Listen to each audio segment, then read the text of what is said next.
vigeregere muda ule tunamkaribisha baba yetu pamoja na mkalimu wake brother Sam Chimona wanapopanda kwa madhabahu.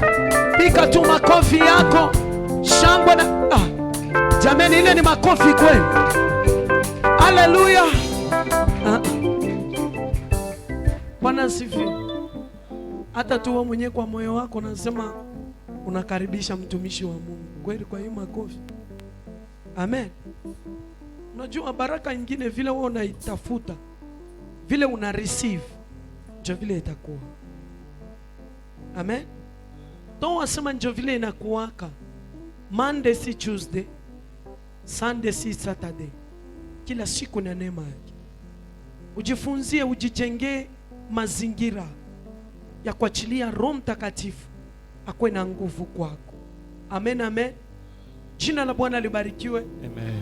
Tunataka kusikiliza neno la Bwana. Kama hujakunywa maji, nenda ukunywe maji. Kama ulitaka kutoka nje, toka nje. Urudi. Kwa sababu tuko na desturi yetu ni kwamba muda wa mahubiri usitakikane kutoka. Usitoke nje, maana shetani atakushika. Baki kwa church, andika, uombe na Mungu atakutembelea. Jina la Bwana libarikiwe. Amen. Ndio maana napenda tutapika makofi wakati tunamkaribisha baba yetu, shangwe na vigeregere. Hallelujah. Yes.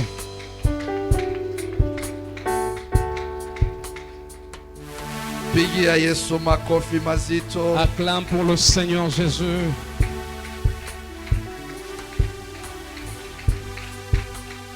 Walitukumbusha je tunafaa kupigia Mungu makofi. On nous a rappelé comment est-ce que nous devons acclamer pour notre Seigneur. Mungu wetu ni Mungu wa juu. Notre Dieu, il est le Dieu d'en haut. So makofi yetu, lakini tunapoipiga tuinue mikono yetu. Alors lorsque nous acclamons pour Dieu, nous élevons nos mains sur nos têtes et nous le faisons ainsi. When you acknowledge your God, quand tu reconnais la grandeur de ton Dieu, He will surprise you with a miracle. Il te surprendra avec un miracle. When you honor Him, quand tu l'honores, He will open doors for you. Il ouvrira des portes pour toi. When you praise Him with all your heart, quand tu le loues de tout cœur, He will give you the light on your way. Il éclairera ton chemin. That's why you can do better than that. C'est pourquoi je te supplie de faire mieux que ça. You can shout a big amen. Tu peux crier un grand amen. Alléluia. Amen. Alléluia. Amen. Uko na furaha? Es-tu dans la joie? Unajua kanisa la Bwana, vous savez, l'église de Dieu, ni mahali pale panatoka msaada yetu. C'est l'endroit où nous trouvons notre remède. Na mahali pale tunategemea. Et là où nous plaçons notre espérance, lazima akili yetu, notre intelligence, nia yetu, notre souhait, moyo wetu, notre cœur iwe pale. Doit être là. Alléluia. Amen. You cannot expect from God. Tu ne peux pas espérer venant de Dieu if you are not connected to Him. Si tu n'es pas connecté à Dieu. Amen. Amen. Salimia aliye pembeni yako. Alors tu peux m'aider à saluer la personne qui est à ton côté. Dis à la personne, sois libre dans la maison de Dieu. Piga hatua moja kama kuna kiti wazi mbele yako. Fais un pas, s'il y a une chaise libre devant toi, tu peux t'approcher et occuper la chaise qui est devant toi. Alléluia. Amen. Nitaomba tuketi. Nous allons nous rasseoir. Funga macho yako. Ferme tes yeux. Seigneur Jésus, Bwana Mungu, je prie naomba que ton amour se manifeste dans ces lieux. Upendo wako idhihirishe mahali hapa. Comme Paul a dit, kama vile Paulo alisema, priez pour moi, uniombe, afin que je proclame les oracles de Dieu. ili nikapate kutangaza sans miujiza ya Bwana. crainte, Seigneur, bila uoga Bwana, je me tiens devant ton peuple. nasimama mbele ya taifa Je yako. me tiens devant les nations, nasimama mbele ya afin mataifa, que je puisse annoncer tes ili merveilles, nikapate kunena mema yako, les mystères de ta parole, miujiza ya neno lako, afin que la compréhension soit effective. ili ufahamu ikawe kwa Ce n'est que utele. par le biais du Saint-Esprit Ni kupitia Roho Mtakatifu que nous serons à même de le faire. ndio tutakuwa na uwezo wa kuifanya. Voilà pourquoi nous nous rabaissons sous tes pieds Ndio maana tunanyenyekea miguuni et nous pako demandons l'assistance totale du na Saint-Esprit tunaitisha uongozaji wa Roho Mtakatifu afin que nous puissions proclamer ta parole. ili tukalitangaze neno Je lako. prie, Seigneur, pour Naomba tous les Bwana peuples kwa taifa yote et toute l'assemblée en ces lieux. na mkutano yote iliyo mahali hapa Au nom de Jésus. katika jina la Yesu, Amen. amina. Bwana Yesu asifiwe. Amen. Last Sunday, Le dimanche passé, we talked about something. nous avons parlé de quelque chose. Amen. Amen. Tulihubiri kuhusu nini? De quoi est-ce que nous avons prêché le dimanche passé? It was a question. C'était une question. Yes, my sister. God bless you.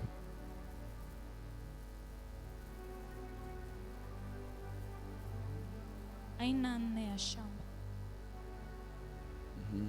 What was the question now? From those 4 kind of fields. C'était quoi la question dans les 4 types de champs? Wewe ni shamba gani? Speak loudly. Don't Wewe fear. ni shamba gani? Wewe ni shamba ya aina gani? Tu God es bless you. quel type de champ? Que Thank Dieu you. te bénisse. Merci. What kind of field Quel type de champ are you? es-tu? Kwa sababu tulileta aina ine ya shamba. Parce que nous avons donné 4 exemples, 4 sortes de champs. Kwa sababu ilikuwa ni fumbo ambayo Yesu alileta. C'était un parabole que Jésus avait donné. Now for you to understand the meaning of the parable, Et pour comprendre le sens même de ce you parabole, need to get the meaning. tu dois recevoir le sens exact. Jesus talked about 4 kind of fields. Jésus a parlé de 4 types de champs. And we talk about the field number 1 Et nous avons parlé du premier champ. is about the path. C'est le champ qui est la terre. Mais c'est le chemin. Le deuxième, Il y a pili. aina ya pili, Deuxième type de champ. was about the rocky field. C'était le champ pierreux. Number 3, Et troisième type, it was about the thorny field. Le champ épineux. c'est le champ épineux. Number 4, Quatrième type, it was about the good soil. c'était la bonne terre. Hallelujah. Amen. And I said, Et j'avais dit, what kind of field quel type de champ are you es-tu among the 4? parmi les 4? Comment? On a commenté. Na nilisema there are 7 signs Et j'avais dit qu'il y avait 7 signes that will help you to identify yourself what kind of field you are. qui t'aidera à t'identifier quel type de champ es-tu. Because God is expecting something from you. Parce que Dieu est en train d'espérer quelque chose de Sasa toi. lazima uwe aina ya shamba fulani. Alors tu dois être un type de champ quelque part. Alisema kuna mbegu ilianguka njiani. Il a dit qu'il y a la sémence qui était tombée en plein chemin. Kuna ile ilianguka kwenye mawe. Il y a ceux qui étaient tombés dans les pierres. Kuna ile ilianguka kwenye miba. Et ceux qui étaient tombés dans les épines. Na ile ilianguka kwenye udongo ulio sawa. Et ceux qui étaient tombés dans la bonne Sa terre. katikati ya hii ine, Alors parmi les 4, ni ipi itamea? qu'est-ce qui va produire ou croître? Kwa sababu tulisema mbegu ni neno la Mungu. Parce que nous avons dit que la sémence c'est la parole de Hii Dieu. mbegu ya Mungu itangukia kwa nani? La sémence elle tombera auprès de qui? Ili iweze kuzaa matunda. Afin qu'elle puisse produire des fruits. Kwa sababu Yesu anasema mimi ni mzabibu. Parce que Jésus a dit que je suis le cep. Baba yangu ni mkulima. Et mon père il est le semeur. Kila mkulima Tout semeur, wakati anapanda mbegu lorsqu'il sème sa sémence, anatarajia kupata mavuno. il espère avoir une bonne récolte. Ni aina gani ya mavuno utapokea? Alors quelle récolte tu recevras? Ni aina gani ya mavuno itatoka kwako? Quelle récolte sortira de toi? Na kwa sababu kama unajijua we ni aina gani ya udongo, Parce que si tu connais quel type de terre es-tu, ni aina gani ya shamba quel type de champ ambako Mungu anapanda mbegu où yake Dieu a planté sa sémence, ili aone matunda ambayo utazaa. afin de voir la récolte ou les fruits que tu produiras. Muti ya maembe haiwezi katoa avocado. Le manguier ne peut pas donner l'avocat. Muti ya mapera haiwezi ikazaa banana. Le goyavier ne peut pas donner la banane. So kila muti utaijuia kwa kupitia tunda ambayo inatoka. Alors chaque arbre sera reconnu par le fruit qu'elle porte. Na sisi kama wana wa Mungu, Alors nous aussi en tant qu'enfants de Dieu, anasema sisi ni matawi. il dit que nous sommes des branches. Tukiwa matawi katika Et si mudhabibu, nous sommes des branches au ni vie à matunda la gani vigne, itatoka? quels sont les fruits qui sortiront? Jesus ata expect matunda Jésus il espérera de fruits kulingana na ile neno unapokea. selon la parole que tu Kama reçois. unapokea neno la Si tu kwake, reçois la parole venant de Dieu, utamfanana Yesu tu Kristo ressembleras à Dieu. na utazaa matunda kulingana na Et tu yeye. produiras des fruits venant de Dieu. Ndio maana nilikuambia alama ya C'est kwanza pourquoi je t'avais dit le premier ya wewe signe kuzaa matunda itampendeza Yesu Kristo qui t'aidera à produire les fruits qui va plaire à Dieu. ni position yako. C'est ta The position. posture that you have in La front of God. posture que tu as devant Dieu. Position ambayo kona wakati unapokea neno la La Bwana. position que tu as lorsque tu reçois la Na parole de Dieu. kupitia position tulileta mfano. Et par la position, on a donné des exemples. If you know who you are, Si tu connais qui tu es, the position that will take la position que tu will prendras, speak loudly. elle parlera d'une voix Na tunaona élevée. mtumishi wa Mungu Et Elijah, on a vu le serviteur de Dieu because Élie, he knew what God was in his life. parce qu'il connaissait qui Dieu était dans sa vie. Anasema alipiga magoti, La Bible dit qu'il s'était agenouillé. akamsujudia Mungu, Il s'était agenouillé devant Dieu. akakunja kichwa akakiweka katikati ya miguu Placer la tête dans ses deux genoux. mpaka jibu ikuje. Jusqu'à ce que la réponse vienne du Sasa na wewe ciel. ni position gani utasimama nayo Alors quelle est la position que tu prendras? ili Mungu aweze kujibu kwa maisha Afin yako? que Dieu réponde à ta Ni vie. hali gani ambayo utakuwa nayo Quel est l'état que tu ili auras? Mungu aweze kufanya kazi kwako? Afin que Dieu opère dans ta vie. Sign number 2, Deuxième signe. tulisema ya kwamba wakati unapoenda mbele ya Mungu Nous avons dit que lorsque tu te présentes lazima devant ujue Dieu, kufungua sauti. tu dois apprendre comment ouvrir ta voix. Anajaribu kukusikiliza Parce uongee, qu'il essaie de t'entendre que so tu you parles. are not supposed to remain silent Donc tu ne dois pas te tenir en when silence. you come before the Lord. Lorsque tu te présentes devant Dieu. Ndio maana even Jesus himself, C'est pourquoi même Jésus, when he was crying to the Father, quand il criait auprès du Biblia Père, inasema he cried la loudly. Bible dit il cria d'une voix élevée. Alipaza sauti kwa ukali. Il avait élevé sa voix. Na yeye kama ni de mwana wa Mungu, mbona alipaza Et sauti? s'il est fils de Dieu, pourquoi il avait élevé sa Sasa wewe voix? unapokuja katika uwepo wa Et Bwana, toi, quand tu te présentes dans la maison de the Dieu, position you don't know. la position tu ne la connais pas. How to open your mouth and cry to the Lord you don't Comment know. ouvrir ta bouche et crier à Dieu, tu ne sais What pas. kind of field are you? Quel type de chant What es-tu? will be the Quel result? sera le résultat? What will be the harvest? Quelle sera la récolte? Sign number 3. Troisième signe. Tulisema ya kwamba On a dit, you have to know how to weep. tu dois connaître comment pleurer. How to weep before the Lord. Comment pleurer devant Dieu. When you weep Lorsque tu pleures, from the bottom of your heart, du fond de ton kuna cœur, jibu ambayo Mungu il y a atachilia. la réponse que Dieu va Tulileta libérer. mfano ya On a Ana. donné l'exemple de Tunasema Anne. Ana alikuwa katika On a hekalu, dit que Anne était dans le alilia temple. mbele ya Mungu, Elle avait pleuré devant Dieu. alilia, Elle avait pleuré. anamwambia Bwana, Elle a dit à Dieu, nisaidie, aide-moi, nibariki. aide-moi. Even when the priest came in, Même lorsque le prêtre était venu, alimuona, il avait vu la femme. akamwambia mwe mwanamke Il a dit, unalefika, toi, femme, pourquoi es-tu because she ivre? was in deeper pain, Parce qu'elle était dans une prière ambayo intense. ilimfanya mpaka amulilie Il Mungu. avait poussé à pleurer devant Dieu. Hakunyamaza. Elle s'était pas tue. Ale number 4 sasa, Et quatrième signe, because tulitongelea 3, tunaendelea tumalizie. parce qu'on avait parlé de toi, on continue pour finir. The sign number Le 4 quatrième signe, is about exhaustion. c'est l'exaucement, L'épuisement. l'épuisement, Exhaustion. l'épuisement.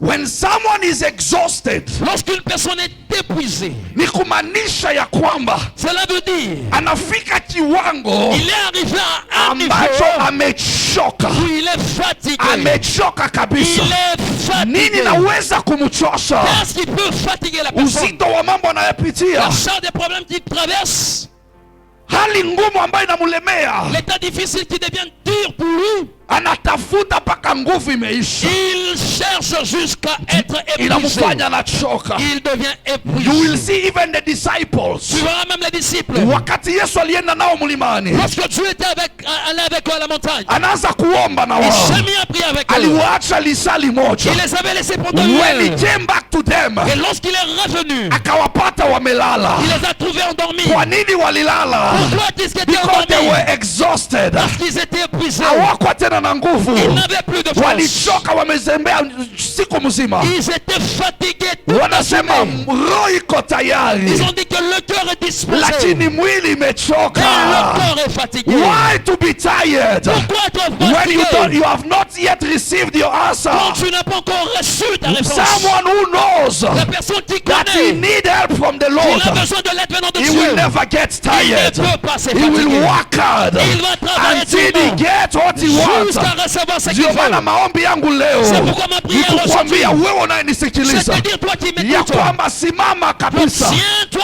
I know fermement. you can be tired. Je sais que tu peux être I épuisé. know even akili yako Je imechoka. sais que même ton I intelligence know peut se even your fatiguer. situation is too hard. Même ta situation peut être dure. Hakuna mtu anaweza kuijibia, Personne ne pourra lakini répondre. usichote bado, Et ne te fatigue pas. usichote bado, Ne te fatigue kwa sababu pas. Mungu anataka aone kwa matunda ambayo itatoka Parce que Dieu kwako. veut voir les fruits qui sortiront de toi. Haleluya. Amen. Number 5, Cinquième. kuugua. Cinquième signe.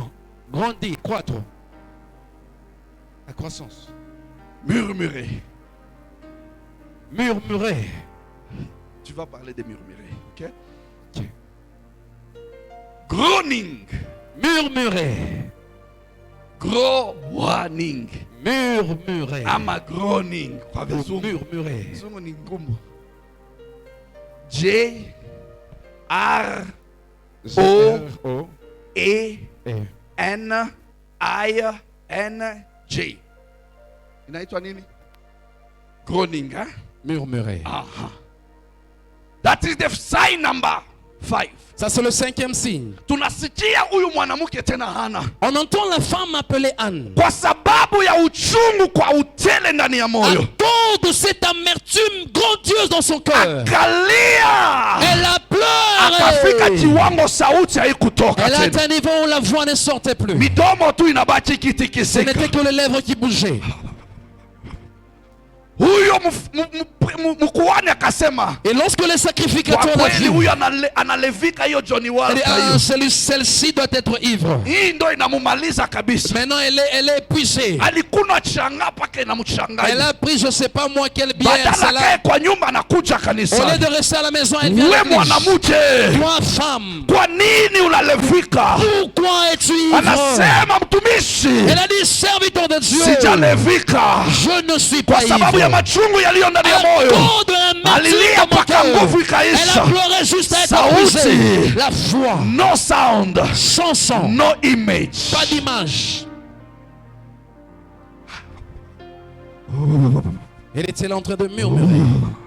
You know those television ya kitambo Tu sais, les télévisions anciennes, ya black and white, noir-blanc.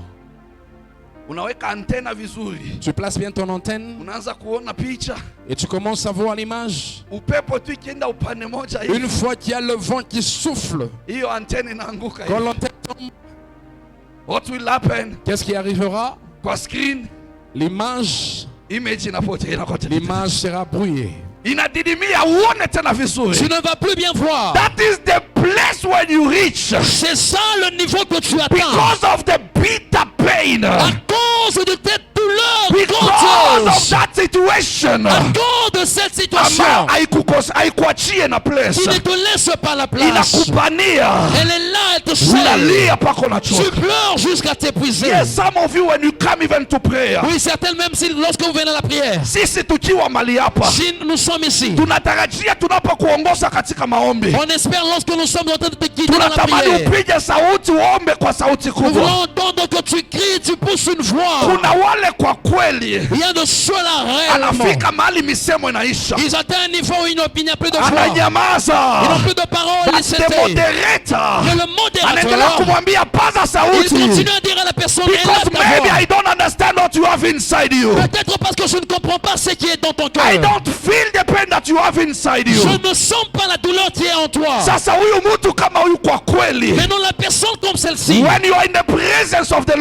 Lord, tu te retrouves dans la présence de Dieu, utakuwa shamba ambayo kesho itazaa matunda. tu seras le champ qui demain produira des Because fruits. hiyo hali yako ya Parce kulilia que ton état de pleurs itaonesha kile uko kesho. va montrer ce que tu seras Hallelujah. demain. Amen. Number 6, Sixième signe, it's the inner determination. c'est la détermination interne.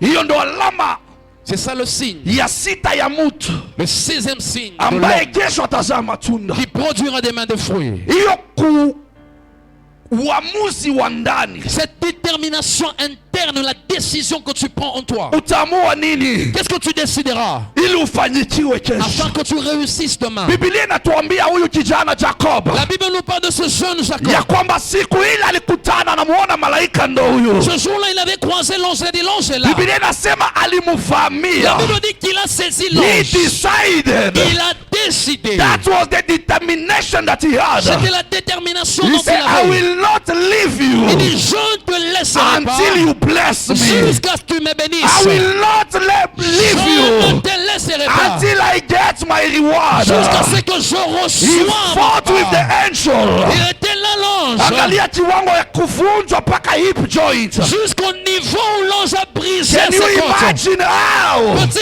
imaginer he was comment il determined était to déterminé get what he wanted? de recevoir ce What dont il he avait besoin? needed Ce qu'il avait was besoin the blessing. était la Na bénédiction. huku baba yake alikuwa Et de l'autre ameshamubariki. côté, son père l'avait déjà Anasema béni. hata malaika Il dit sitamwacha. même l'ange, je ne le Ni laisserai pas. Mkristo mgani leo Quel est le chrétien ambaye aujourd'hui anaweza kuamua kwa qui peut busara prendre la décision avec asema kwa sababu sagesse? mimi ni matawi Et kwa que parce que mti, je suis branche à l'arbre, lazima ning'ang'ane, je dois me forcer. lazima nifese obstacles Je dois faire face à ili l'obstacle niweze kupokea cha afin de kwangu. recevoir ce qui est à moi. Si baraka sisi wote tunahitaji. Tous nous avons besoin de la How bénédiction. can you receive your blessing Comment peux-tu recevoir ta if you bénédiction? are lazy? Si tu es, je sais pas moi, tu n'es pas fort. How can you get your salary Comment est-ce que tu peux recevoir when ton you salaire don't work? si tu ne travailles pas? How can you be paid Comment est-ce que tu peux être payé if you don't talk to the one as si your tu ne debt? parles pas à la personne qui a ta dette? Lazima mwende Tu umsumbue, dois aller déranger la personne. lazima Tu umwongeleshe dois parler à la personne ili aweze kufungua moyo. afin qu'il ouvre son cœur. The sign number 7, Signe numéro 7. it's about the desperate language. C'est le langage désespéré. Lugha ambayo ni ya kukata tamaa. Le langage désespéré. Ni lugha gani hiyo? Quel est ce langage? Hiyo ndo lugha iko na mtu huyu. C'est le langage qui a cette personne. Daudi anamwambia Bwana, David dit à Dieu, ni kwako c'est ninategemea, auprès de toi où j'ai placé mon espérance. usiache aibu iwe sehemu Ne laisse yangu. pas que la honte soit ma part. Naomba Je uniokoe, te prie, délivre-moi. tega sikio yako kwangu Seigneur, place l'oreille à mon entendement na uniokoe kwa haraka, et délivre-moi kwa sababu rapidement. aliona ya kwamba hakuna mwingine Parce qu'il avait vu qu'il n'y avait personne d'autre ambaye anaweza kumwokoa ila Mungu qui pekee. peut sauver seul Jésus. Haleluya, Amen. halo, tuko pamoja. Nous sommes ensemble. So we have the 7 signs. Alors nous avons le 7e signe. Nilikuwa namalizia ile tuliacha. J'étais en train de finir ce qu'on avait laissé. So for someone to be delivered, Alors pour qu'une personne soit délivrée, that means he's in a situation c'est-à-dire qu'il est dans une situation ambayo haizoei, dans laquelle il n'est pas habitué. situation ambayo Une situation si ya kutatuliwa na akili ya ubinadamu, qui ne peut pas être résolue par l'intelligence humaine. situation ambayo Une situation inaanza kumaliza nguvu yote. qui commence à finir ou épuiser la personne. Ndio maana some of us will remember, C'est pourquoi certains parmi nous vont se souvenir. kuna siku moja mhubiri moja alikuja, Un jour, un prédicateur était venu ici. he was talking about the 5 letters. Il était en train de parler des 5 lettres. Hallelujah. Amen. Apostle Peter Kalaba, C'est apôtre Pierre Kalaba. he talked about the 5 letters. Il avait parlé des 5 lettres. Na kila mtu alikuwa na expectation ajue ni letter gani imeandikwa. Et chacun était là espérant entendre quelle est la lettre écrite. Yes, in the Bible, Oui, dans la Bible, there are so many letters. il y a beaucoup de But lettre yenye liandikwa. qui était écrite. Sasa wewe leo ili uokolewe na Alors Bwana, toi, pour que tu sois sauvé de ni Dieu, barua gani imeshaandikwa kukuhusu? quelle est la lettre écrite te Na nani concernant? aliandika? Et qui est la personne qui a écrit? Uliona Uria? Tu as vu Uri? Tulisikia ya kwamba Daudi aliandika On a barua. entendu que David avait écrit une Ile barua lettre. ilikuwa ya nini kwa maisha ya Uria? C'était quel était le sens même de la lettre dans la vie d'Uri? Tulisikia huko wana Wayahudi. On avait entendu là les peuples d'Israël, les Tuliona judaïstes. Esther aliamua kusimama Esther avait décidé de se kwa lever sababu kuna barua iliandika kuhusu taifa yake. parce qu'une lettre était écrite pour sa nation. Hiyo mabarua si mabarua ya furaha, Ces lettres, ce ne sont pas des lettres de joie. ni mabarua ambayo inaleta uchungu na Les huzuniko. lettres qui apportent la douleur. Tunaona Yesu Kristo On a vu Jésus-Christ. wakati wanampeleka mbele ya Pilato, Quand on l'a amené devant Pilate, huyo Pilato akaangalia hiyo maneno, Pilate a regardé les choses. akaandika, akarusha, Il a écrit la lettre et il l'a lancée. akaosha mikono, Il a akajitoa. lavé les mains et il Ni a barua dit gani aliandika kuhusu Yesu quelle Kristo? était la lettre qu'il avait écrite concernant Jésus. Sasa ndio maana nakwambia hata wewe leo, Alors je te dis toi aussi because you need to be aujourd'hui, delivered, parce que tu veux la délivrance. another letter ninaweza kuongezea. Peut-être l'une autre lettre que je peux ajouter. Tunasikia huyu mfalme Ezekia On entend le roi Ézéchiel. asema huyu Senikaribu anaandika barua, Le Sanhédrin a écrit une lettre. akatuma Il a envoyé. kwa sababu mfalme wa Asuri anasema Parce que le roi de Souris avait dit, mwende mumwambie Ezekia allez dire à Ézéchiel, anategemea wapi, yes, où est-ce qu'il place son kama espérance? hata nitii S'il ne m'obéira pas, nitamwangamiza. je veux les détruire. Barua iliandikwa, La lettre était écrite. Ezekia aligarua mavazi, Ézéchiel avait déchiré alilia ses mbele ya habits. Mungu, Il allait pleurer devant Dieu. alipeleka barua mbele ya Il a Mungu, placé la lettre devant because Dieu. someone wrote, Parce qu'une personne avait écrit. someone wrote something Une personne wrong. avait écrit quelque chose Na de wewe mal. ni nini imeshaandikwa kwa Moi ajili aussi, yako, quelle est la chose qui est écrite côté so that you concernant? can take seriously the 7 signs, Afin que tu puisses être sérieux dans les 7 signes. uifanyie kazi ili Que ukombolewe. tu puisses mettre en pratique et que tu sois That's sauvé. why Jeremiah C'est pourquoi Jérémie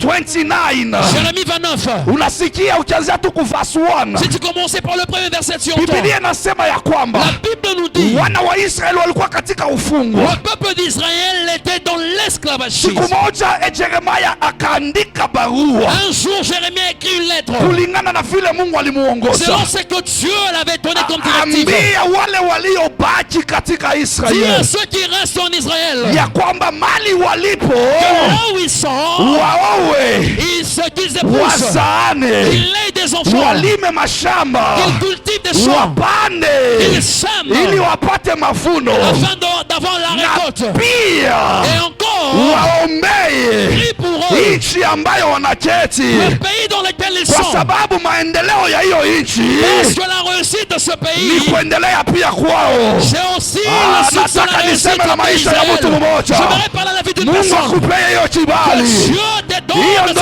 aina ya faveur. barua unahitaji, C'est ça la lettre dont tu hiyo as ndo besoin. barua ya hitaji C'est unahitaji, la lettre dont tu as hiyo besoin. ndo maandiko C'est unahitaji. les écritures dont tu as Nabii wa besoin. Mungu Le anapokuja prophète de Dieu lorsqu'il kwa vient maisha dans ta yako, vie à toi. 2 Chronicles chapter 20 Le chronique 20, verse 20 verset 20. asema mkitii La Bible manabii dit, lorsque vous obéissez au prophète, mtafanikiwa, vous réussirez. mtapanuka. Vous serez I épanoui. don't hear Je you. ne t'entends Do you know pas. the meaning of a prophet? Est-ce que tu connais le son d'un prophète? Do you know the meaning of the revelation upon your Tu life? connais le son de la révélation dans ta vie? Because when they come to you, Parce que lorsqu'il vient auprès de toi, hawakuji na akili yao, il ne vient pas vers leur pensée. wanakuja kwa sababu wanaongozwa na Roho wa Ils Bwana. viennent parce qu'ils sont conduits par When you l'Esprit de Dieu. acknowledge the Spirit of the Lord, Lorsque tu reconnais l'Esprit de you will Dieu, receive it. tu You recevras will cet receive esprit. it by faith. Tu You recevras will par la receive foi. it with power. Tu recevras You la will receive it puissance. with Tu anointing. recevras la Because you puissance. Parce know que tu God connais. has spoken to my Dieu a life. parlé à ta vie. God has spoken to my Dieu a business. parlé sur mes God has affaires. spoken to my Dieu situation. a parlé à ma situation. What is the word that God will release for you? Quelle est la parole que Dieu va libérer pour toi? What is the letter that is written for Quelle you? est la lettre qui sera écrite pour toi? Because someone went to the Parce cross. qu'une personne est allée à la croix. Someone went to the Une cross. personne est allée à la croix. That is where he wrote the letter C'est for you. là où il a écrit la lettre de That is concernant. the place he wrote the C'est letter. là où il a écrit la lettre. Matthew 7:27, Matthieu 27, 45 to 50. 45 à 50. Hapo ndo pana mambo yetu. C'est là où il y a notre problème. Because you need the letter. Parce que tu as besoin de la You need lettre. the letter. Tu as besoin de la You need lettre. to bear fruit. Tu as besoin de produire des fruits. This is your letter. C'est ça ta lettre. Matthew Matthieu 27, 27, verse 45 45 to 50. à 50. Tasoma katika jina la Yesu. Amen. Tangu saa 6 mchana mpaka saa 9 giza likaikumba nchi yote. Mnamo saa 9 Yesu akalia kwa sauti kubwa, Eli Eli lema sabakani, maana yake Mungu wangu, mbona umeniacha? Lakini wale waliosimama pale waliposikia hivyo wakasema, anamuita Eliya. Amen. Amen. Asante Amen. disali tutaketi. Merci, on peut se rasseoir. Eli, Eli, Dit Eli, Eli, lama sabachthani. lama sabachthani. Maana yake nini? Cela veut dire, Mungu wangu, Mungu wangu, mon Dieu, kwa nini umeniacha? pourquoi m'as-tu abandonné? My God, Mon Dieu, why have you forsaken me? pourquoi m'as-tu That abandonné? is the letter. C'est ça la lettre. There are so many words that Jesus spoke. Il y a trop de paroles que Jésus avait prononcées. When you read the Bible, you'll find somewhere anasema, Lorsque tu lis la parole, tu verras quelque part où il a dit, Baba uwasamehe Seigneur, pardonne-leur, kwa sababu wajue wanalokifanya. parce qu'ils ne savent pas ce qu'ils font. Anasema tena, Il dit encore, kwa kweli, en vérité, anaambia mmoja, il dit à l'un des leo disciples, aujourd'hui même, utaingia paradiso. il y a la personne qui est à côté, aujourd'hui même tu entreras avec Huyo moi dans le moja paradis. moja akiandika barua, Celui-là, lorsqu'il écrivait la lettre, akiwa pale msalabani, quand il était là à la croix, anaangalia chini, il a regardé en bas, anasema mwanamke, il a dit, femme, mwanao ndio huyo, voici ton fils, na we mwana, et fils, mamae ndiye huyo. voici ta mère. Haleluya. Amen. Hii ni masemo ya barua kunaandikwa kwa Là, ce sont les msalaba. paroles de la lettre écrite à la croix. Huyo mwenye anaandika Et barua celui qui écrit la lettre, anafika mbali, anasema arrivé à un moment, il a dit, nina kiu. j'ai soif. Anasema nini? Qu'est-ce qu'il a dit? Nina kiu. J'ai soif. Akisha kuandika Et lorsqu'il a fini d'écrire, anasema nini? qu'est-ce qu'il avait dit? It is finished. Cela est accompli. Akisha kusema hayo, Et lorsqu'il avait fini à dire ça, anasema Baba, il a dit, Père, in your hands c'est dans tes mains, I command my spirit. j'abandonne mon esprit. Kuisha, barua inaisha. Et la lettre a pris fin. Ukifuata yote nimekutajia hapa, Si tu suivais tout ce que je viens de te citer, ni maneno saba. c'est 7 paroles. Haleluya. Amen. Sasa sisi tuko pale, Alors nous sommes là. Heli Heli Eli, Eli, lama sabachthani. lama sabachthani. The true meaning of the word of God Le vrai sens de la parole de Dieu, is the will of God. c'est la volonté de Dieu. The will of God La volonté divine is expressed to us nous est montrée ou exprimée through the scripture. par l'écriture. Luke chapter 22, Luc chapitre 22, 42 to 43. 42 à 43. Jesus Jésus, asked his Il a- father, il a posé la question à son père. if you are willing, Si tu peux, take this cup from me. prends cette coupe de moi, loin de moi. Yet not my will, Oui, pas ma volonté. but yours be done. Que ta volonté soit An faite. angel from heaven Un ange venant du ciel appeared to him and strengthened him. lui a apparu et lui a encore fortifié. Baba, kama inawezekana, Père, si cela est possible, niondolee kikombe hichi, loin de moi cette coupe. niondolee machungu Et haya, loin de moi cette douleur. isiwe mapenzi yangu, Que ça ne soit pas ma volonté, lakini iwe mapenzi yako. mais ta volonté. Sasa mapenzi ya Mungu ni Alors c'est nini? quoi la volonté de Dieu? Ni sisi wote tufikie kumjua Kristo. C'est que tous nous puissions à connaître Jésus. Mapenzi ya Mungu ni La nini? volonté de Dieu c'est quoi? Ni sisi tuelewe maandiko C'est takatifu. que nous puissions comprendre les saintes écritures. John chapter 6 verse 38 to 45. Jean 6, 38 à 45. Yesu anasema, Jésus dit, I came down from heaven je suis venu d'en haut, not to do my own will, pas pour faire ma propre volonté, but the will of the one who sent mais me, la volonté de celui qui m'a envoyé. so that I should lose nothing, Alors je ne perdrai rien, but should raise it up again. mais je me ressuscite encore. Nisipoteze hata Que je ne mmoja. puisse pas perdre That même un is not the seul. will of the C'était Father. ça la volonté de Jesus Dieu. is the word of God. Jésus est la parole. He was sent to the Il est world envoyé dans le so monde that whoever will receive him afin que tout celui qui shall recevra receive eternal life.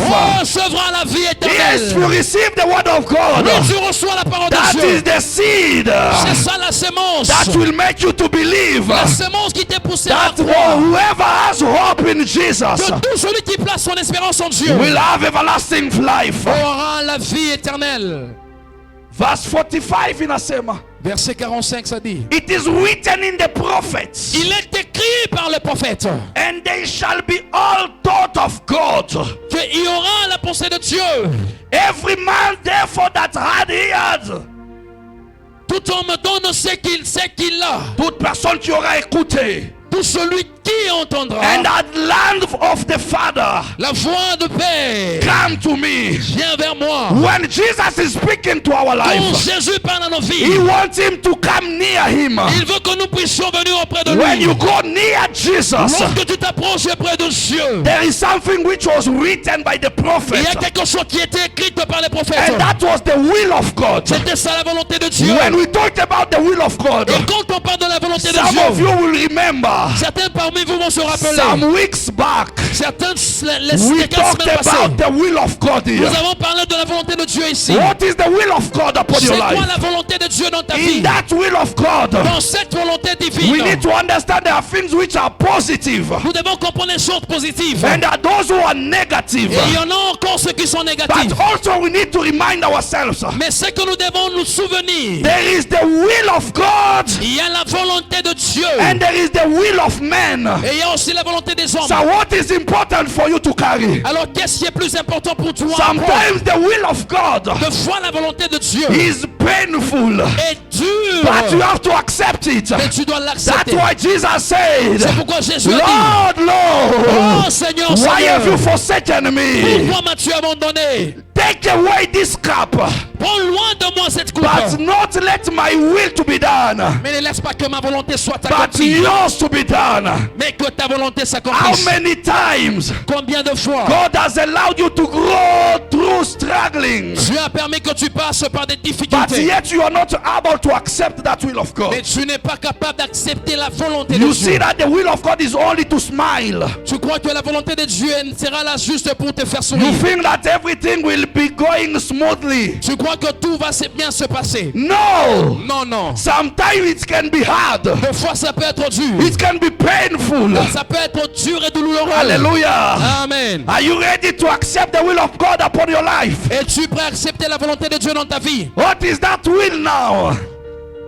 Quelle est cette volonté? C'est quoi cette volonté maintenant? He has to speak to you clearly Il doit te parler so clairement that you understand. afin que tu comprennes. Some of us have accepted to pay the price. Certains parmi nous, nous avons accepté de payer le I prix. remember that day Je me souviens ce when jour-là, I decided to leave. quand j'avais décidé de quitter. When I left, Quand j'avais quitté, before one day to leave the country, un jour avant de quitter le pays, a prophet of God told me, un prophète de Dieu m'a remember dit, one thing as you leave, souviens-toi d'une chose avant que tu your ne quittes. journey Que ton chemin will be like the one of Israel. sera comme celui d'Israël. I knew that it could take me 1 month to reach France, Je croyais que ça me prendra même un mois que j'aille en to France fulfill my plan. d'accomplir ce que j'avais comme But the plan. plan of God was contrary to mine. Mais le plan de Dieu était contraire à la Then mienne. when I heard keenly, Mais lorsque j'ai entendu I attentivement, asked myself, je me suis posé une question. what does it mean Qu'est-ce que cela My signifie? journey to be like the one for Israelites. Que mon chemin sera comme celle d'Israël. The place they were supposed to do 3 days, La place où l'endroit où je pouvais faire 3 jours. it took them 40 years. Là où ça pouvait les coûter 3 jours, ça leur a coûté 40 ans. I was desperate. J'étais désespéré. The desperate language. Le langage désespéré. Why me? Pourquoi moi? Why am I supposed to pay this price? Pourquoi est-ce que je dois payer ce prix? What have I done? Qu'est-ce que j'ai fait? I've been seeking your face. J'étais là en train de chercher ta face. I've refused to behave like a young man Je refusais de vivre comme tout autre jeune, so that I can please you on my way. afin de te plaire sur ma Yet voie. you don't even see all the suffering I went through. Oui, tu ne vois même pas des souffrances par lesquelles je suis I've passé. heard what my wife went through. Et c'est par quoi ma femme est passée. You told me that I will become the Joshua of my family. Tu m'as dit que je serais le Josué de ma famille. I knew it could be easy to go and finish my studies and come back. Je croyais que ça sera facile d'aller finir mes études Why et now revenir. it has to take long? Alors pourquoi ça doit prendre ce temps? God said you have to submit to me. Je dis que tu dois te soumettre You à have moi. to serve me Tu dois me servir. where I will send you. Et là, je t'envoie. And je he sent me t'enverrai. to Kenya. Et il m'a envoyé sur And Kenya. start a church. Et je commençais I l'église. say, oh Lord. Je dis Seigneur. I say, start the church. Il a dit commencez l'église. Don't ask me questions. Ne me posez pas des questions. Where is money? Qui est? Where is money? Où est l'argent?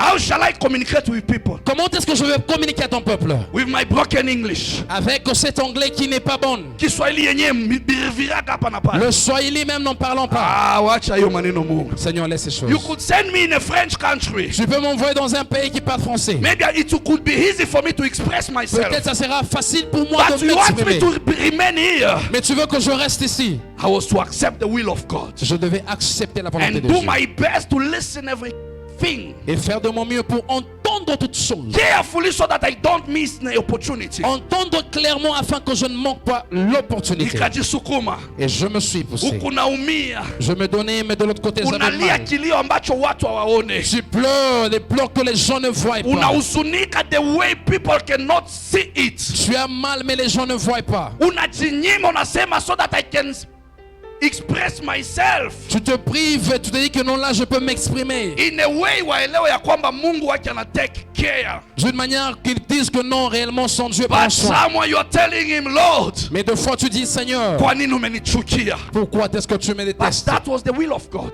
Est-ce que ça, c'était la volonté de Dieu? You see some of the people doing things easily. Il y a des gens qui font des choses facilement, tu vois comme ça.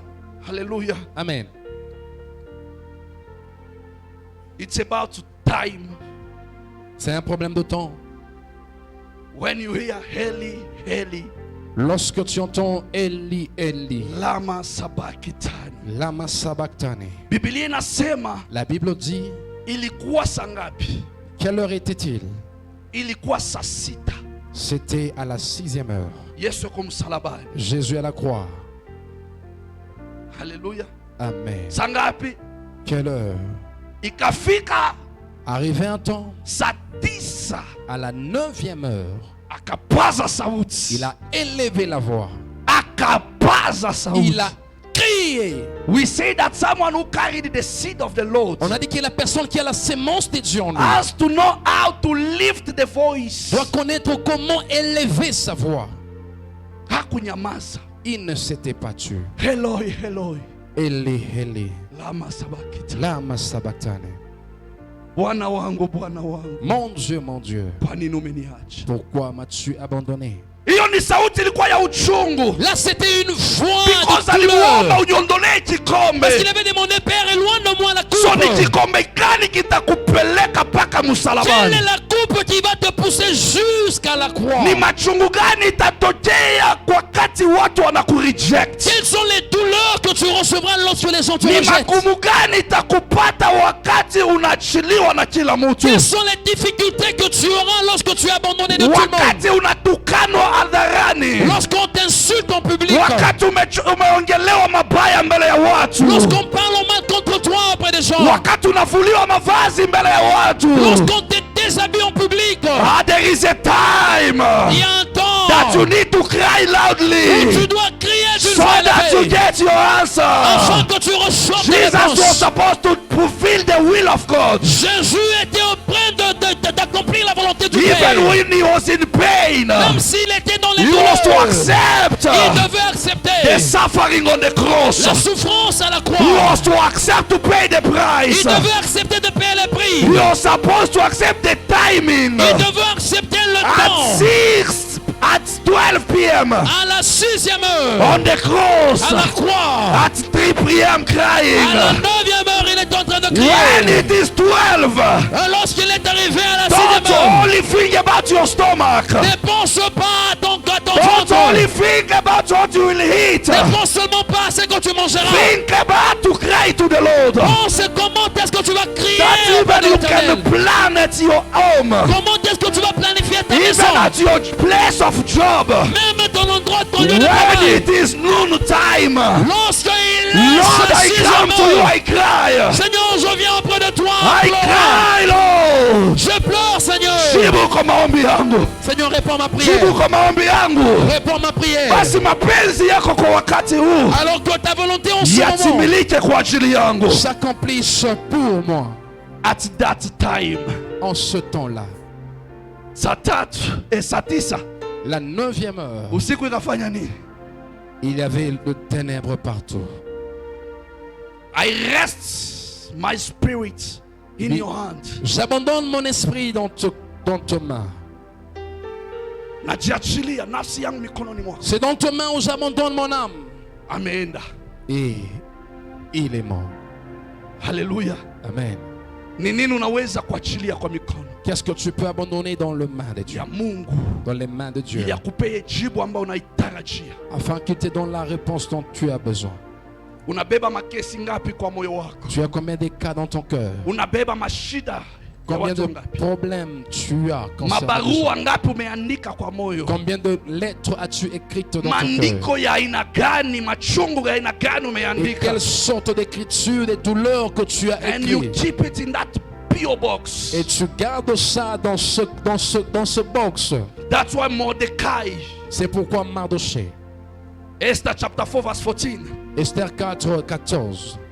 when Mordecai went to meet, Lorsque Mardoché était allé à l'encontre d'Esther, anamutumia ujumbe, il a envoyé le message. anamwambia Il vizuri, lui a bien dit, Esther, Esther, if you keep quiet at a time like this, si tu te tais dans de moments pareils, relief and deliverance will come from heaven. la délivrance de l'Éternel viendra au ciel. But the house, the family of yours Mais ta famille à toi will be ending. périra. Hallelujah. Amen. Ukinyamaza kwa wakati kama huu, Si tu te tais dans des moments comme msaada celui-ci, na ukombozi utatoka mbinguni. l'aide et le rachat de l'Éternel viendra du Tulisikia ya ciel. kwamba Yesu alipoachilia, Nous avons entendu que Jésus était en train Baba de pleurer. uniondolee hiki kikombe, Seigneur, éloigne de moi cette coupe. maandiko anasema malaika alitoka La mbinguni Bible dit que l'ange est venu du ciel. akaja akamutia nguvu. L'ange est venu et lui a Kumbe fortifié. kutoka mbinguni kuna jibu na msaada kwa ajili Alors venant yako. du ciel, il y a la réponse et l'aide venant de Ni toi. wakati gani ambayo uko? Quel est le moment dans lequel tu te trouves? Ni magumu gani ambayo unayapitia? Qu'est-ce que tu traverses comme douleur? Anamwambia wewe Esther, Et dis-toi, Esther, au kujua ya kwa nini labda muwakati kama huu ne sais-tu pas que dans des moments pareils, Mungu alikukubali uwe malkia katika hii nchi? tu avais permis que tu sois reine dans cette So vie. if you keep quiet, Alors si tu te taisais, the help will come from the Lord. l'aide viendra de Acha l'Éternel. nikwambie, watu wanaweza kukukataa wakuache. Laisse-moi te dire que les gens peuvent t'abandonner, te Watu rejeter. wanaweza amua chochote wanataka kwa sababu walikusaidia, Ils peuvent décider ce qu'ils veulent parce lakini qu'ils acha t'ont nikwambie aidé. kwamba msaada wako utatoka kwa Mais Bwana. laisse-moi te dire que ton aide Msaada viendra wako de utatoka l'Éternel. kwa Yesu. Ta réponse viendra de Jésus. Msaada wako utatoka mbinguni. Ta réponse viendra du ciel. Kule ndio kuna jibu ya C'est kweli. là où il y a la vraie réponse. Jesus is the solution to our problem. Jésus est la solution à nos problèmes. Jesus is the solution to your situation. Jésus est la solution dans nos When you situations. cry to him, Et quand tu cries à he lui, will never forsake you. il ne t'abandonnera t'abandonnera He will pas. let His will be done upon your Il life. laissera que sa volonté s'accomplisse dans ta What vie. is the will of God upon your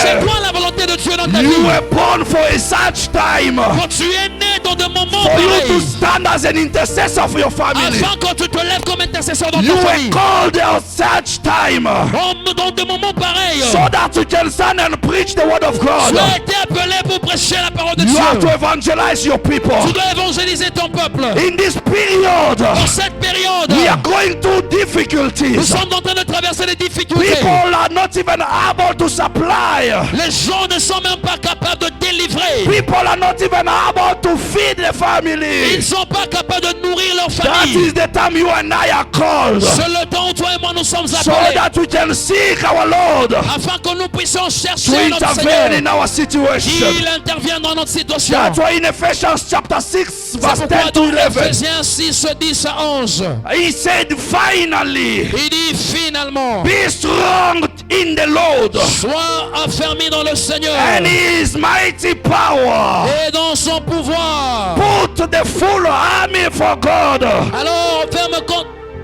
Put the full armor of God, Alors revêt-toi de toutes les armures de l'Éternel so that you can take your stand against the devil's schemes. pour que tu te lèves dans tout ce qui se lève comme ruse Simama du diable. uvae silaha zote za Lève-toi Bwana et arme-toi de toutes ili les armures de ukasimame l'Éternel kinyume na mipango yote ya afin adui. que tu te lèves contre toute ruse du Naongea na diable. mtu sijue ni mipango Est-ce que gani je suis en naongelewa, train de parler à une personne? sijue ni vikao gani vinafanywa kwa Je ne mafamilia, sais pas des réunions qui se font dans nos sijue ni familles. mambo gani naongelewa kwa vikao msituni, Je ne sais pas de quelle réunion qui s'est faite dans lakini des Bwana forêts. anakuambia, Mais l'Éternel te dit, because you need to bear fruit. parce que tu dois produire des fruits. Simama na nguvu ya Bwana.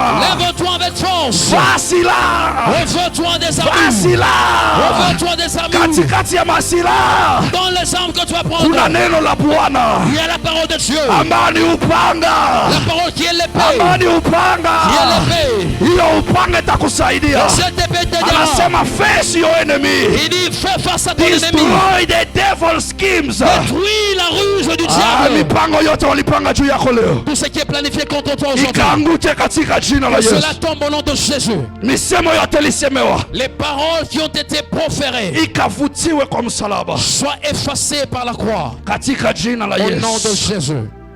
Wakati adui anaandika, Et lorsque l'ennemi écrit, hata kama mtu anamshawishi même s'il y a une personne qui lui a poussé à le faire, ya kwamba hii unavyofanya ni vibaya, que ce que tu es en train de faire, c'est pas bien. kwa nini umtendee unyama ama maovu kama haya? Pourquoi commettre un crime ou ces choses contre la personne?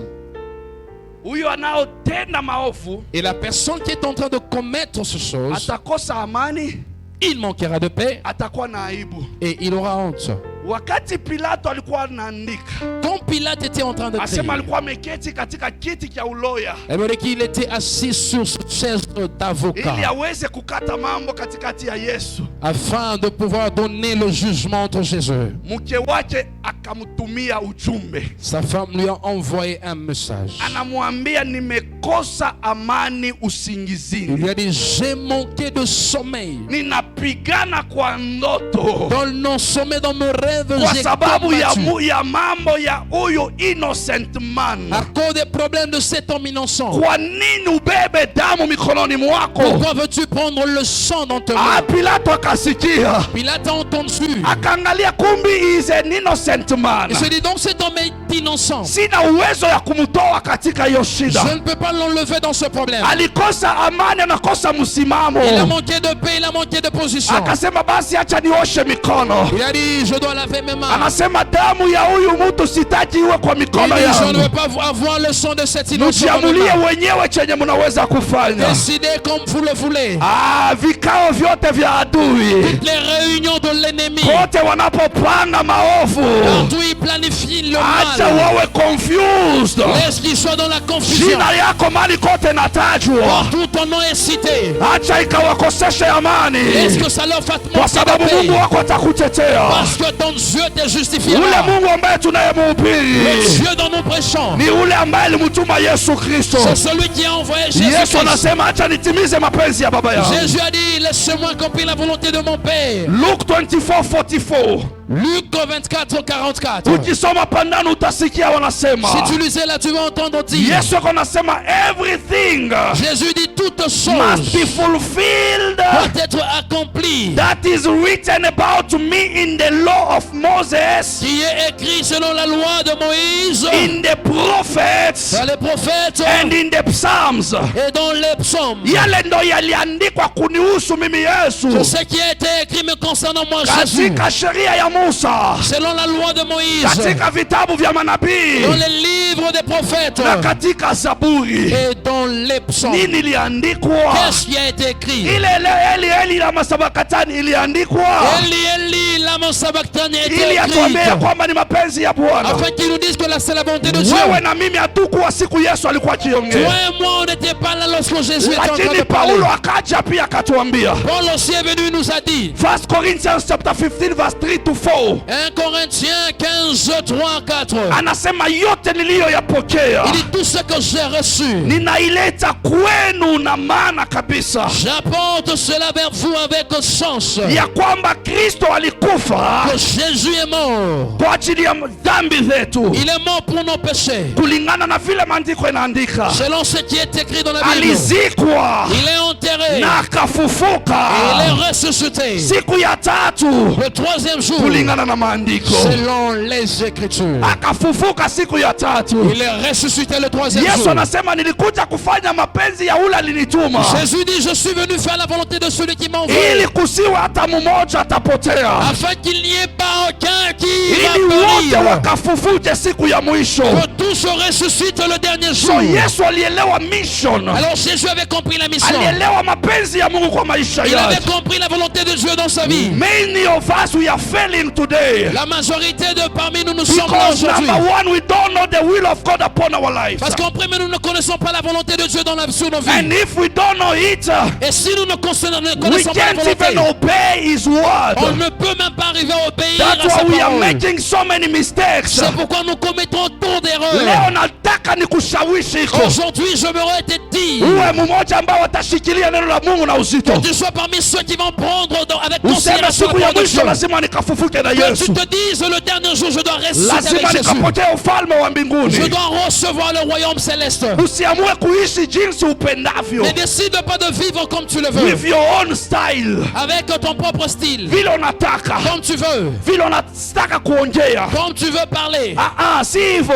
Non, ce n'est pas comme ça. Unajisifu ya kwamba mimi naongeanga na jibuaka. Tu te glorifies que moi je réponds, je parle. Sihitaji mtu kuniambia chochote. J'ai besoin de personne pour venir me donner des Who are conseils. you Qui es-tu? to not be told Pour qu'on ne puisse pas when te you are conseiller. wrong? Lorsque tu They commets try des to erreurs, rebuke you. on ne peut pas Biblia te inasema corriger. ya kwamba La Bible dit, neno la Bwana la parole de Dieu, liko inspired elle est inspirée juu ya kujifunza, afin d'enseigner, juu ya kuribuka, afin de remettre juu sur la ya voie, kucorrect afin de corriger with love. avec amour. Wengi wangapi wanaambiwa maneno Combien sont ceux-là à qui on dit des choses because of pride? à cause de l'orgueil? Wanajiamini wanajua, Ils croient qu'ils connaissent tout. wanajiamini wamefika, Ils croient qu'ils ont déjà atteint le niveau. na wanaanza kujibu vyenye Et ils wanataka, répondent comme il veut. not even fearing the authority, Sans pour autant même avoir peur not de even l'autorité. fearing the word of God. Sans crainte de la parole de Dieu. Hallelujah. Amen.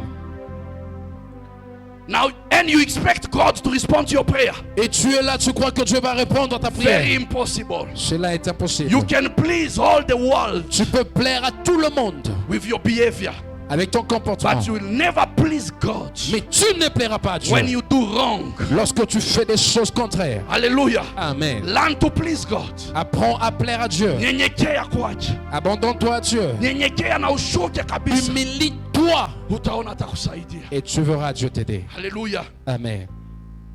Mungu ni Mungu wa upendo. Notre Dieu est un Dieu d'amour. Mungu anatujali. Il prend soin de nous. Anasema yote itatimika kulingana na vile iliandikwa Il dit tout s'accomplira selon qu'il est écrit. katika kitabu cha sheria ya Musa, Dans les livres de la loi de Moïse, katika manabii dans les livres des na prophètes katika et Zaburi. dans les psaumes. Ndio maana in Matthew chapter 5 verse 17 C'est pourquoi dans Matthieu 5, 17 to 19 jusqu'à 19. Anasema, Il dit, I did not come to abolish je ne suis pas venu pour the détruire law of Moses la loi de Moïse or the prophets. pour les prophètes. I have not come to abolish them, Je suis venu non pour abolir, but to fulfill them. mais pour accomplir. For I truly tell you, Parce que je vous le dis, until earth disappear, en vérité, tant que le ciel et la terre ne passeront point, until heaven and earth disappear. tant que la terre et le ciel ne That passeront was the point. truth from God. Là, c'était la vérité venant de Dieu. Hallelujah. Amen. Anasema ya kwamba unless Il dit au moins, ukifika hapo 20,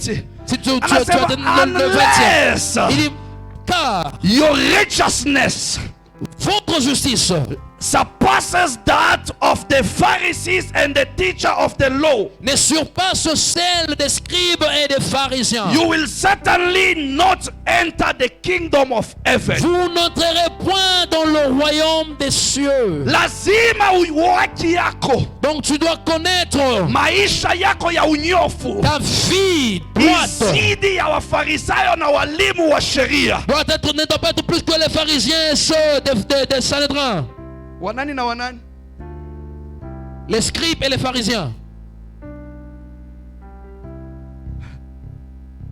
Teachers of the law, les scribes Pharisees, et les pharisiens. walikuwa na ufahamu ya gani?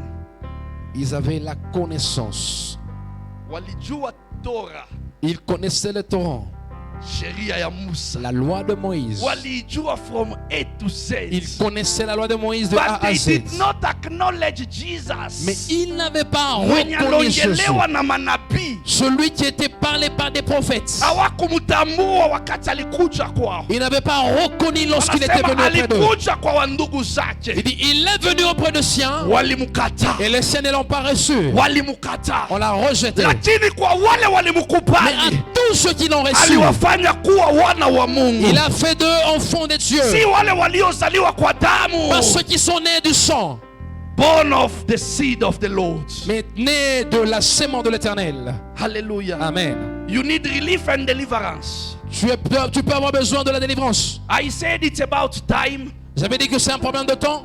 Esther was born Esther était appelée, for such a time to rescue Jewish. appelée dans le temps pareil pour sauver le peuple juif. But wakati waliona anaanza kuzubazuba, Mais lorsqu'on l'avait vue comme si elle était distraite, wakamwambia on lui a dit, relief and deliverance l'aide et la délivrance for the Jewish will come from heaven. de juif viendra du ciel. So for you to go to heaven, Alors pour que tu ailles au ciel, you have to have a knowledge tu dois avoir la connaissance. that surpasses Pharisees and teachers of the law. La connaissance qui surpasse les pharisiens et les Ni scribes. kumaanisha lazima ujue agano la kale Cela yote veut dire que tu dois connaître tout l'Ancien na Testament pia uelewe agano jipya et que yote. tu comprennes encore la Nouvelle Alliance. So you have the fulfillment of the word of God. Alors nous avons là l'accomplissement de la parole de Dieu. Hallelujah. Amen. Tunaelewana? On Sasa s'entend. ni nini ilikuwa imeandikwa kumuhusu Yesu katika kitabu cha sheria ya Alors Musa? qu'est-ce qui était écrit concernant Jésus dans le livre de la loi? Because he wanted also to be relieved. Parce qu'il a voulu s'être révélé. Alilia Eli Eli, haikuwa kilio cha furaha. Il avait dit Eli, Eli, c'était pas des pleurs de joie. Kumbi ilitabiriwa. Cela a été prophétisé. Soma kitabu cha Zaburi Et dans le livre de Psaume, 22 mstari wa kwanza. Psaume 22, le premier verset. Tasoma katika jina la Yesu. Amen. Mungu wangu, Mm. mbona umeniacha? Mhm. Mbona uko mbali sana kunisaidia, Eh. mbali na maneno ya kilio changu? Mm. Amen. Amen. Ni nani anaongea? Qui est en train de parler? Yesu. Unamuona Yesu hapa? Tuko katika agano la kale. Nous sommes dans l'Ancienne Alliance. Ni kitabu ya Zaburi. C'est le livre de Psaume. Nani aliandika kitabu ya Zaburi? Qui est celui qui a écrit le livre de Psaume? Mwalimu saidia. Aha. Il y a le fils de Corée, Mhm. il y a David, Mhm. il y a Asaph. Asaph. Asante. Wangapi Les trois, waliandika? ils ont Lakini écrit. hapa Et ici, uli aiandika hii la personne qui a écrit ça, It's not just a poet. Ce n'était pas seulement un poème ou un poète. He is a prophet. C'est un prophète. Among the three, Parmi les trois, qui peut être prophète? ni nani anaweza kawa nabii? Wana wa Kore, Le fils de Corée, Daudi, David Asaf. ou Asaph? Ni nani anaweza kutabiri? Qui peut être prophète? Daudi. C'est David. Daudi ni nabii. David était prophète. Haleluya. Amen. Amen. Si wanasema wakati alikimbilia Nayoth, On dit lorsqu'il était allé à Nayoth, alienda kwa nani? il était allé auprès de qui? You cannot be among the prophet if you are not a prophet. Tu ne peux pas être parmi les prophètes si tu n'es pas l'un d'eux. Either you are a son of the prophet. Ou tu es fils de prophète. Haleluya. Amen. Daudi anatabiri. David prophétise. My father. Mon Dieu, Kwa nini umeniacha? pourquoi m'abandonnes-tu? Kwa nini hautasikia kwa maombi yangu na kilio changu? Pourquoi tu ne peux pas écouter mes plaintes et ma prière? Alililia wapi hii maombi? Où est-ce qu'il avait crié cette Muhistoria prière? yake yote. Dans son histoire. He was predicting what could happen to Jesus.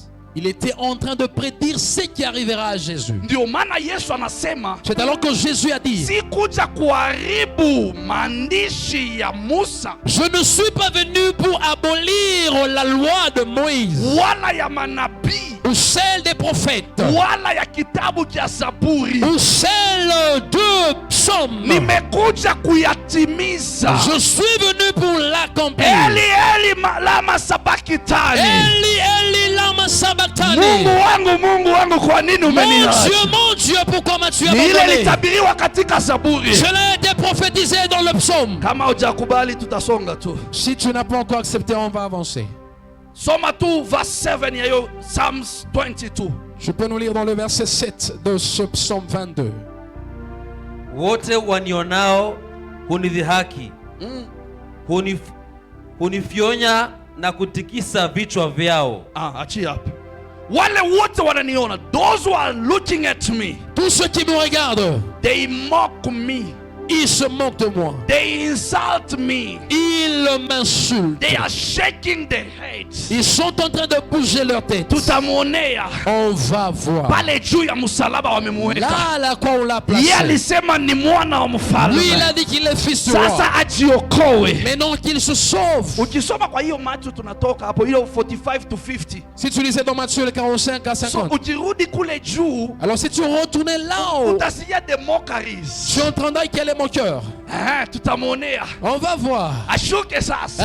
Qu'il se sauve maintenant. Ajiokoe mwenyewe. Qu'il se sauve maintenant. Wakitikisa Ils vichwa sont en train vyao. de bouger leur tête. Wale wote wako natikisa vichwa juu ya wewe Tous anguke. ceux qui bougent leur tête pour que tu Acha tombes. wakapate chronic migraine. Laisse ceux qui Amen. puissent avoir une migraine Hawatawahi chronique. pata salama kwa vichwa Ils vyao. n'auront jamais de paix dans Vile leur vile tête. wanatikisa La vichwa. manière dont ils bougent leur Iwa tête. confuse akili. Que cela confuse leur Wawe intelligence. fichea. Qu'ils deviennent troublés. Wachanganyikiwe. Qu'ils deviennent troublés. Wajiroge Qu'ils wenyewe. s'ensorcellent eux-mêmes. Wakufe bila kuelewa. Qu'ils meurent sans comprendre. Wabaki wajinga. Qu'ils restent Ili insensés. wewe uingie katika mafanikio. Afin que tu entres dans ton They salut. shake the head. Ils bougent leur tête. Because of Jesus on the cross. À cause de Jésus qui est à la croix. Walimutemea mate. On avait jeté la salive sur lui. Walimuchekelea. Ils s'étaient moqués de lui. Wakasema atakwisha huyo. Ils ont dit que celui-ci, ça sera sa fin. Verse 16. Verset 16. Psalms 22:16. Psaume 22, 16. Genge la ovu Genge la wahofu. limenizunguka, wananizingira kama kundi la mbwa, wananitoboa mikono na miguu. Amen. Genge la wahofu. Les chiens m'environnent. Kama kikundi cha umbwa. On dit, c'est comme des chiens qui m'environnent. Wananizunguka. Ils m'environnent. Wanatafuta wakule maisha yangu. Ils cherchent comment à détruire ou Asema dévorer ma vie. wanatoboa mikono yangu na miguu. Il dit qu'ils ont cloué mes mains et mes pieds. Ni wapi ulisikia Daudi ametobolewa mikono na miguu? Où est-ce que tu as entendu David était cloué? Hata kama hukwenda theology. Même si tu n'as pas fait la théologie, où est-ce que Alisema David était wapi? percé? Ni nani tunajua alitobolewa mikono na miguu wa Qui est-ce que kwanza? nous connaissons qui a été percé les mains et les pieds? Yesu Kristo. C'est Jésus. Genge ya waovu Donc ce groupe de saints, wamenizunguka kama umbwa. ils m'environnent. Umbwa anafanyanga kazi gani? Ukimweka kwa Que bovu fait le chien lorsque tu le passes à la maison? Kubweka. kubweka. Abweke kwa sababu gani? Anaweza Il aboie kubweka pourquoi? Kustua kwa ajili gani? Il aboie pour Kulinda boma. la surveillance, For the security purpose. pour la sécurité. Waliweka wasoja wa Warumi. On avait placé là les soldats romains. Walizunguka mali Yesu alikuwa msalabani. Les soldats romains étaient tout autour de Ili Jésus là où kusiwe il était, mtu wa kumuokoa. afin qu'il n'y ait personne pour le sauver. Wakimcheka na kutikisa vichwa. Lorsqu'ils se montaient de lui, bougeant leur tête, Wakamupopa na misumari mikono na miguu. on avait percé des clous sur mains et ses Akalia pieds. ai Eli Il a sama dit, makatani. Eli, Eli, Uchungu ililia. il avait pleuré. They wanted to destroy something Il voulait détruire quelque which chose is important for you and I. qui est important pour toi et pour moi. Because when I read this scripture, Parce que lorsque je lis ces I écritures, come to understand why. je viens comprendre pourquoi. In the book of Luke chapter 10, 39 to 40, Dans Luc 10, 39 à 40, ya kwamba there were two sisters, il y avait deux sœurs, Maria na Martha. Marie et Marthe. Biblia nasema Maria alienda kuketi kumiguu ya nani? La Bible dit que Marie était assise au pied de Jésus. She went to the feet of Elle Jesus était allée au pied de Jésus so that she could learn the word of God.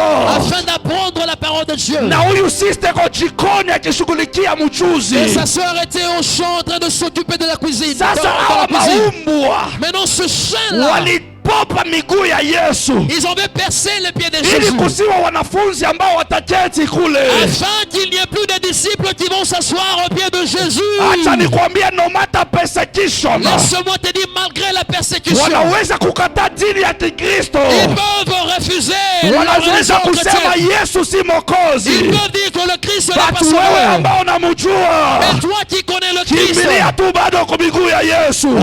reste à ses pieds. Kimbilia kwa miguu ya Yesu. Cours encore à ses Ni pieds. kule utapata jibu. C'est là où tu auras la Ni kule réponse. utapata neno C'est là où tu auras la ambayo parole. itakuwa mbegu itazaa. Qui sera la semence qui produira. Yesu akamjibu Martha, Jésus a répondu à Marthe. unajisumbua na mchuzi. Tu es là en train de perdre ton Your temps avec la sister sauce. have chosen the good place to be. Ta sœur a choisi la bonne place à So être. between the two sisters, Alors parmi les deux sœurs, one is a sister of high distinction. l'autre était la sœur de grande distinction. Hallelujah. Amen. Alijua ni wapi atakimbilia. Elle savait où est-ce Na kule ndo qu'elle kuna doit msaada wake wa chercher kweli. refuge. C'est là où viendra son aide. Verse 18. Verset 18. Psalm 22 is 18. Psaume 22, 18. Nisamee tu kidogo nimalize. Pardonnez-moi, j'aimerais finir. Tasoma katika jina la Yesu. Amen. Wanagawana nguo zangu Wanagawana nguo zangu, na kulipigia kura vazi langu. wakaipigia kura. Ils se partagent mes vêtements Tuko et ils tirent bado, au sort ma tunique. tuko bado katika agano la kale. Nous sommes toujours dans l'ancienne alliance. Hiyo maandiko inaandikwa. C'est écrit là. Sasa tunaisoma kwa Mathayo Alors nous avons lu ça dans Matthieu. katika agano jipya. Dans la nouvelle alliance. Kule ambako tunasikia Yesu alibeba nguo yake, Là où nous avons entendu Jésus, on avait pris sa tunique. wakaipigia kura. Et ils avaient tiré au sort. Alisema ni ili maandiko itimilike kunihusu. Il avait dit que afin que les Écritures s'accomplissent, So this sur is ce the qui fulfillment était of the écrit word of God. concernant. Si c'était l'accomplissement de la parole. Amen. 20, Psalm 69 Psaume 69, verse 21. verset 21.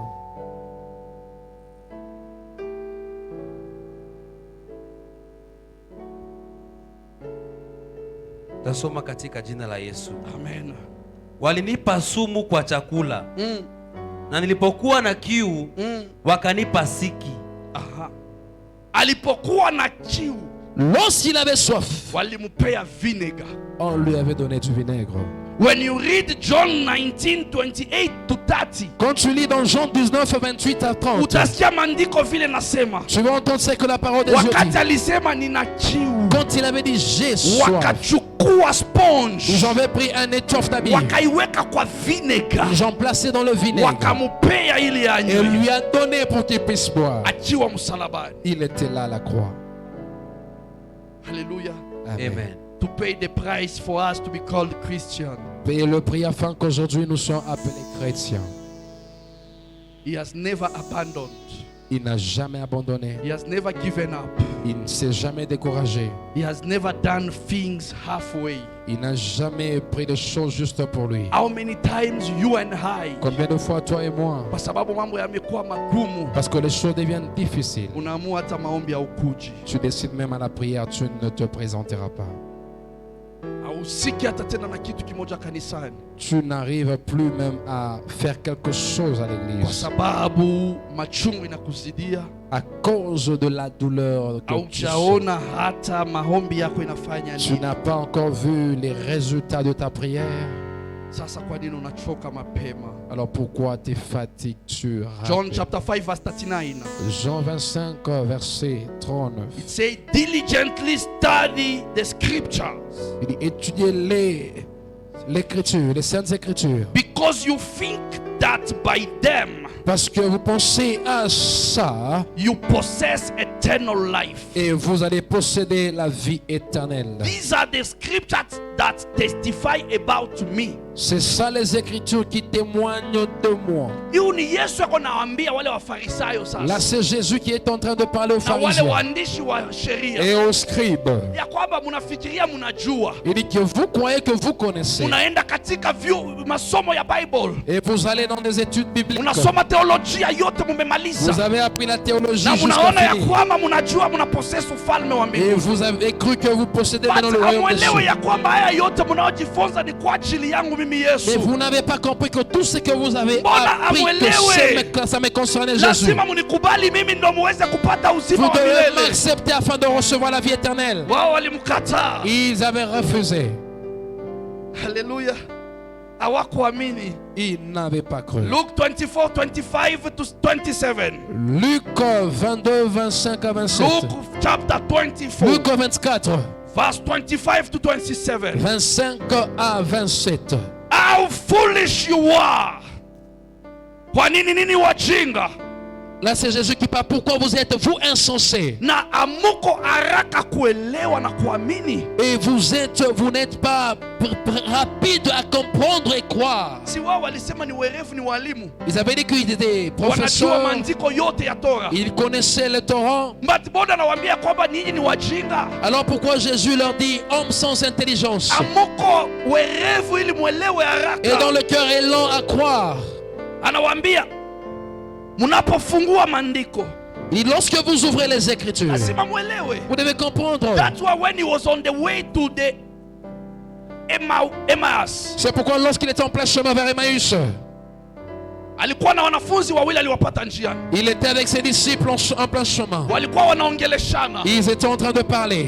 wakamuuliza mbona sasa wewe naona tujoi? Il lui a posé la question, pourquoi toi aussi tu nous rejoins? Wewe ni visitor katika Jerusalem, Toi tu es visiteur à Jérusalem. haujue mambo imefanyika. Tu ne connais pas ce qui se passe à Jérusalem? Akajifanya ni mambo gani imefanyika? Il s'est fait comme s'il ne connaissait. Il dit, qu'est-ce qui arrive? Ni kuhusu Yesu wa Nazareth. C'est concernant Jésus-Christ de Nazareth. Ula anawauliza ndo Yesu mwenyewe, La personne qui lui posé la question, c'était lakini Jésus. wao hawajue. Mais il ne connaissait pas. Biblia inasema alipowaongelesha, La Bible dit lorsqu'il était en train de les parler, alipowafunulia, lorsqu'il leur révélait, moyo wao ilikuwa inawaka moto. leur cœur brillait de feu. Moyo wao ilikuwa inawaka moto, Leur cœur s'enflammait. but bado walikuwa hawajaelewa. Mais il n'avait pas encore compris. Akawaambia mambo yote ya Agano la Il Kale. leur a dit toutes les choses qui étaient de l'ancienne alliance. So wakati walifunguka macho, Alors lorsque leurs yeux étaient ouverts, in Luke 24 verse 32, Luc 24, 32. Asema wakati macho yao ilifunguka, Il dit, lorsque leurs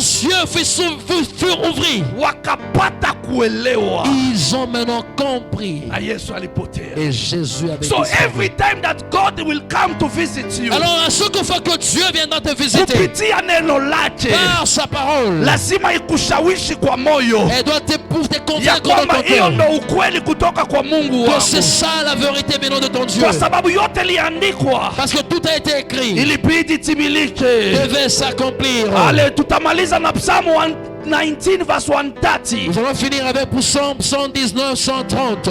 Anasema nini? Qu'est-ce qu'il dit?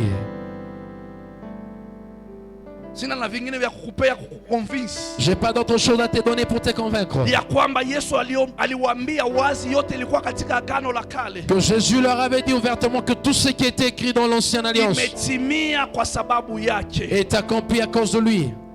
Psalms 119 verse 130 Yes. inasema, maelezo ya mafundisho yako huleta mwanga, huwapa akili watu wasiojua kitu. Amen. Amen. The unfolding of your words La révélation de tes paroles gives light. éclaire It gives understanding to the simple. et donne l'intelligence au Mafunzo simple. ya Yesu Kristo L'enseignement de Jésus, ni neno la Mungu, c'est la parole de na hiyo Dieu. neno ikiwa wazi Et kwetu, lorsque la parole est ouverte, italeta mwanga katika akili, elle éclairera notre intelligence. italeta mwanga katika moyo, Elle va éclairer nos cœurs. na itatupa usikilivu Et ça wema. va nous donner la bonne compréhension.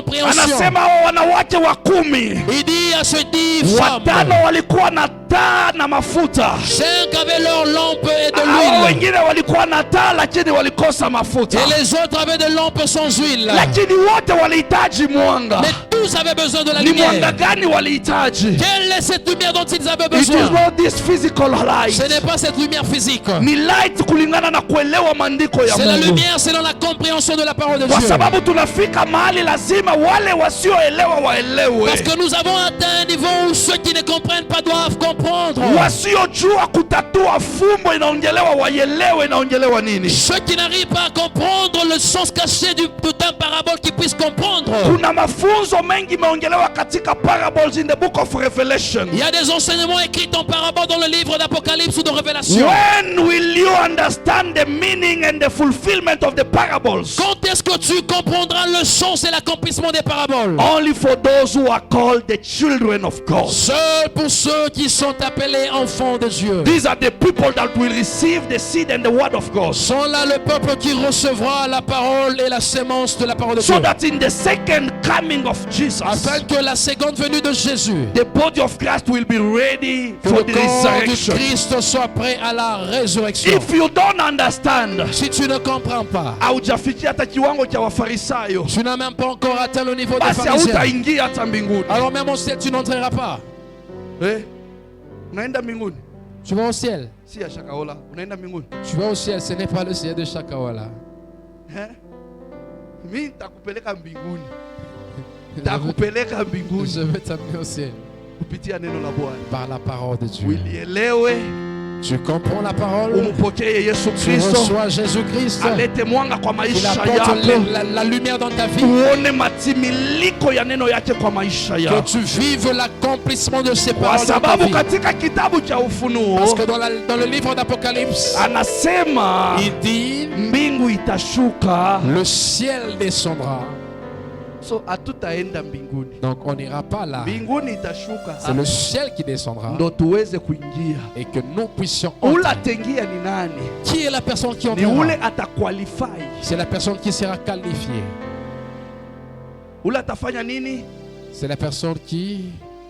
Hiyo fumbo iko katika Matthew Ce 13. parabole est dans le livre de Matthieu 13. Anasema Il dit, walipanda mchana, ils ont planté pendant adui la pia journée. akaja akapanda usiku. L'ennemi aussi est venu pour planter la Wakati nuit. wa mavuno Et le temps de la récolte, anasema we will separate. il dit, nous allons séparer. Wale wasio wangu watafungwa, Ceux qui n'est pas de moi seront liés. magugu itatupa kwenye moto. L'ivraie sera jeté au feu. Magugu ni nani? C'est qui l'ivraie? Unafikiria ni hii nyasi iko hapa ndio itachomeka?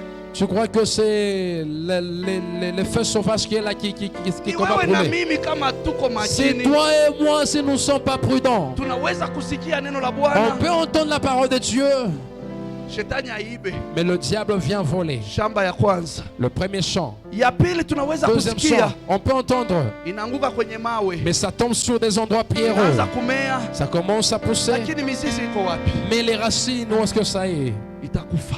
Ça ne va pas Ya tatu grandir. inaanguka kwenye miba, Troisième, ça tombe dans les épines. majaribu unadungwa dungwa hapa na pale, Les tentations, tu es piqué à gauche, à droite. una give up, Et tu te décourages. hautazaa matunda. Tu ne produiras pas de fruits. Ile ilianguka kwenye udongo sawa, Mais non, ce qui est tombé dans la bonne terre, ndo itapaa, c'est ce qui va monter. itagrow, Ça va croître. itamachua, Ça deviendra mature. italeta matunda Et ambayo ça donnera Mungu ambayo le fruit ana-expect. dont Dieu Mungu espère. akusaidie, Que Dieu t'aide. Mungu anisaidie Qu'il m'aide également. ili tukaweze kuzaa matunda Afin ambayo que nous puissions ana-expect. produire des fruits dont il Simama tu kwa espère. miguu yako polepole, Tiens-toi sur tes deux pieds là. umwambie Bwana, nanyenyekea chini Dis, yako. Seigneur, je m'abandonne à tes I pieds. surrender.